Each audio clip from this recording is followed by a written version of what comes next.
जय हिंद साथियों। आप सभी का स्वागत है हमारे YouTube चैनल लक्ष्य क्लासेस में। आज की इस वीडियो में हम डिस्कस करने वाले हैं कि जो भी हाल फिलहाल में इम्पोर्टेंट करंट अफेयर से फैक्ट बनने वाले थे, उन्हीं फैक्ट के बारे में मैं इसमें डिस्कस करने वाला हूँ। इन फैक्ट के बारे में मैं डिटेल से पहले जो है वीडियो बना चुका हूँ, तो अगर आप लोगों को इन फैक्ट्स के बारे में डिटेल से पढ़ना हो तो आप पिछली वीडियो को देख सकते हैं। अदरवाइज जो भी मेन फैक्ट हैं आप इनको देख लीजिए, और आगे वाली वीडियो मैं डेली अपलोड करता हूँ, आप लोग उन वीडियो को जरूर देखें। परों को खोल जमाना उड़ान देखता है, जमी पे बैठ के क्या आसमान देखता है। मिला है मौका तो इस मौके की हिफाजत कर, संभल कर चल, तुम्हें सारा जहान देखता है, तुम्हें सारा जहां देखता है। हर घड़ी चश्मे खरीदार में रहने के लिए, हर घड़ी चश्मे खरीदार में रहने के लिए कुछ हुनर चाहिए बाजार में रहने के लिए। ऐसी मजबूरी नहीं है कि चलूं पैदल मैं, खुद को गरमाता हूँ रफ्तार में रहने के लिए, रहने के लिए। आप सभी इसी कोर्स के साथ अब मैं अपनी क्लास को स्टार्ट करता हूं और देख लेते हैं कि कौन कौन से करंट अफेयर के इम्पोर्टेंट फैक्ट हैं। जैसे आपको स्क्रीन पर दिख रहा होगा कि स्वीडन के नए प्रधानमंत्री के रूप में चुने गए उल्फ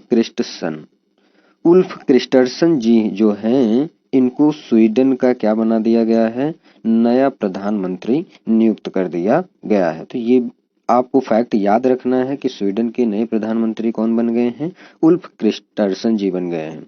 नेक्स्ट जो पॉइंट है, जापान ने निहुंसु के लिए जीआई टैग पाने का आवेदन कर दिया है। तो आपको पता है जीआई टैग जो है, इसका अधिनियम जो है वो 1999 का अधिनियम है, लेकिन इसकी शुरुआत हुई थी 2004 से जो है इसकी शुरुआत होती है। अधिनियम तो 1919 का था, लेकिन 2004 से इसकी शुरुआत होती है। जीआई टैग जो है वो कितने सालों के लिए दिया जाता है, तो आपको याद रखना है जीआई टैग जो है वो 10 वर्षों के लिए दिया जाता है। किसी विशेष क्षेत्र में जो भी चीजें होती हैं उनके लिए ये जीआई टैग दिया जाता है। इसका मतलब क्या हो जाएगा, जियोग्राफिकल इंडिकेशन हो जाएगा। तो जापान ने क्या किया है, निहोंसु के लिए जो है जीआई टैग के लिए आवेदन किया है कि ताकि उसे जीआई टैग पाया जा सके।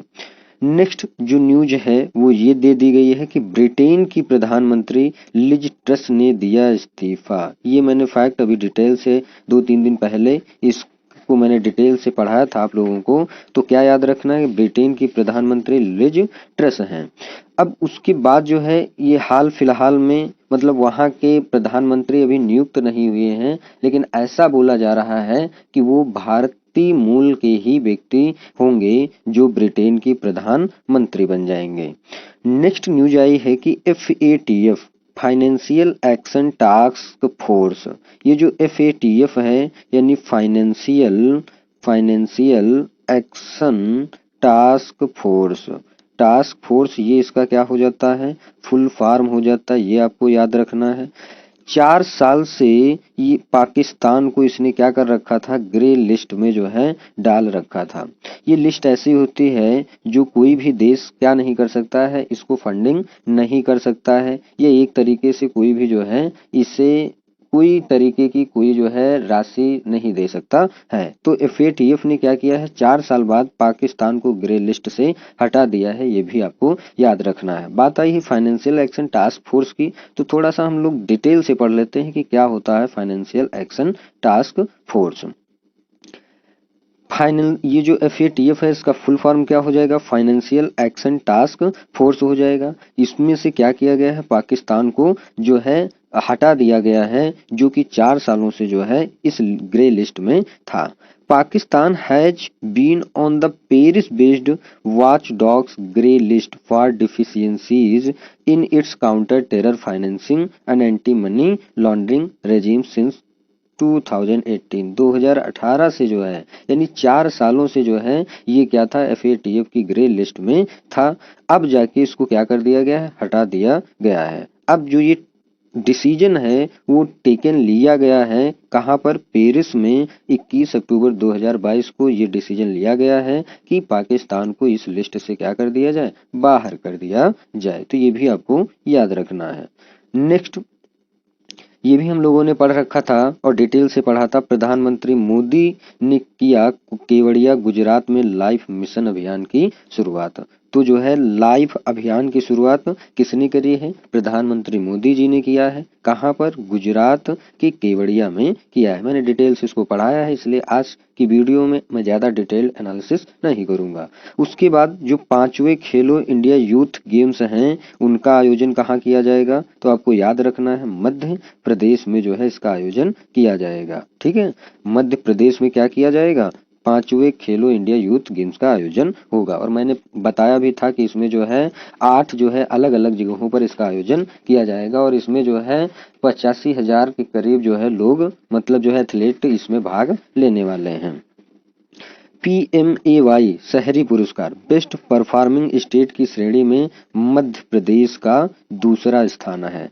तो बेस्ट परफॉर्मिंग स्टेट की श्रेणी में मध्य प्रदेश आपका क्या हो जाएगा, दूसरा स्टेट हो जाएगा। तो ये भी आपको याद रखना। अच्छा, फर्स्ट स्टेट की बात अगर मैं करता हूँ तो आप लोग कमेंट करके बताइएगा कि बेस्ट परफॉर्मिंग स्टेट की श्रेणी में फर्स्ट में कौन सा है और उसका फर्स्ट वाला आपको बता दीजिएगा। नहीं बताना तो कमेंट करके बता दीजिएगा कि नहीं पता है, तो मैं अगली वीडियो में जो है उसे जरूर इन्वॉल्व कर दूंगा।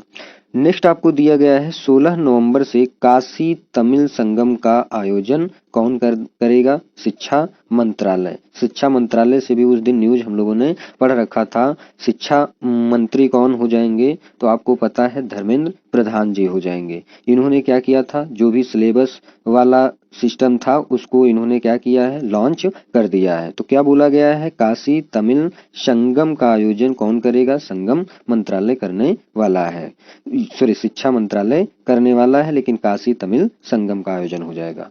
जून 2023 में चंद्रयान 3 लॉन्च करेगा इसरो।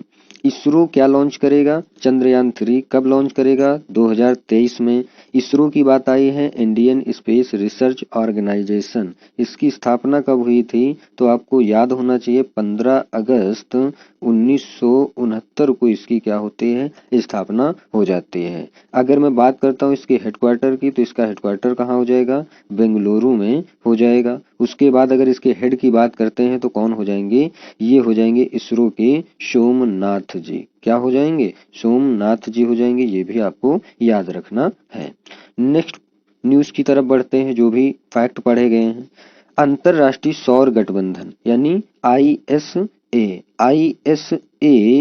इंटरनेशनल सोलर अलायंस की अभी हाल फिलहाल में कौन सी बैठक हुई थी, 5वीं बैठक हुई थी। उसके अध्यक्ष कौन बनाए गए थे, RK सिंह जी को बनाया गया था। तो ये भी आपको याद रखना है, RK सिंह जी ने ही क्या किया है, ISA की 5वीं सभा का उद्घाटन किया हुआ है। नेक्स्ट आ जाता है डिफेंस एक्सपो। डिफेंस एक्सपो के बारे में बात करते हैं तो ये कौन से नंबर का होगा, तो आपको याद रखना है ये 12वें नंबर का होगा आपका डिफेंस एक्सपो। ये कहाँ पर आयोजित किया जाएगा, कहाँ शुरू होगा, तो ये गुजरात के गांधीनगर में जो है ये शुरू होगा। ठीक है, ये अब भी आपको याद रखना है, इंपॉर्टेंट क्वेश्चन बन जाता है। इसमें जो है विभिन्न देशों के लोग एक तरीके से प्रदर्शन करने का काम करते हैं। जितेंद्र सिंह ने पेंशन भोगियों के लिए लॉन्च किया एकीकृत पोर्टल। तो ये भी आपको याद रखना है कि जो है पेंशन भोगियों के लिए कौन सा पोर्टल आया है, एकीकृत पोर्टल। उसके बाद UIDAI यानी कि unique identification authority of India लगातार दूसरे महीने शिकायत निवारण सूचकांक में रहा शीर्ष पर। यह भी आपको याद रखना है कि जो भी unique identification authority of India है उसने लगातार वो दूसरे महीने शिकायत निवारण सूचकांक में शीर्ष पर जो है रहा है। उसके बाद प्रधानमंत्री नरेंद्र मोदी जी ने गुजरात के दीसा में नए रणनीतिक हवाई अड्डे का शुभारंभ कर दिया है। तो ये भी याद रखना है कि एक नए हवाई अड्डे का शुभारंभ किया गया है। कहाँ पर, गुजरात के दीसा में। किसने किया, प्रधानमंत्री नरेंद्र मोदी जी ने किया। तो ये भी आपको याद रखना है। नेक्स्ट अश्विनी वैष्णव ने किया भारत के पहले एल्यूमीनियम फ्रेट रैक का उद्घाटन। अश्विनी वैष्णव जी के बारे में आप जानते होंगे, ये कौन हो जाएंगे, ये भारत के रेल मंत्री हो जाएंगे अश्विनी वैष्णव जी। ये इन्होंने क्या किया है, भारत के पहले एल्यूमीनियम फ्रैक रेट का उद्घाटन किया हुआ है, तो ये भी आपको याद रखना है। बात आई है एल्यूमीनियम, एल्यूमीनियम का प्रतीक क्या होता है, तो आप बताओगे ये Al हो जाता है। क्या हो जाता है, ये एल्यूमीनियम जो है Al इसका प्रतीक हो जाता है, ये आपको याद रखना है। और इसके साथ साथ इसका अगर प्रमाण क्रमांक पूछा जाता है तो एल्यूमीनियम का कितना हो जाएगा, ये हो जाएगा, आपको याद रखना है 13, यानी 13 जो है इसका क्या हो जाएगा, प्रमाण क्रमांक हो जाएगा। नेक्स्ट दिया है प्रधानमंत्री मोदी ने किया पीएम किसान सम्मान सम्मेलन 2022 का उद्घाटन। किसने किया है, प्रधानमंत्री मोदी जी ने पीएम किसान सम्मान समारोह का आयोजन। राजीव चंद्रशेखर ने पहले semi con India future design road show को दिखाई हरी झंडी। तो ये भी आपको याद रखना है कि semi con India future design road show को हरी झंडी किसने दिखाई है, तो राजीव चंद्रशेखर जी ने।